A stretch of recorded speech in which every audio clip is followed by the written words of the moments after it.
இருக்காங்க வேலுசாமிபுரமும் அவங்க கேட்ட 7 இடத்துல ஒரு இடம்.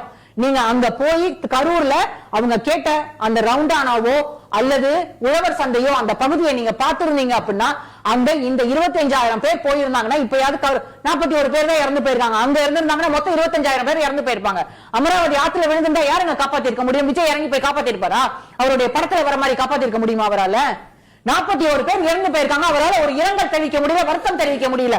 ஆனா இன்னைக்கு பேசுறாரு சிஎம் சார், உங்களுக்கு யார் மேலேயாவது எடுக்கணும்னு நினைச்சா பழி வாங்கணும், என்ன நடந்தா என் மீது பழி வாங்குங்க.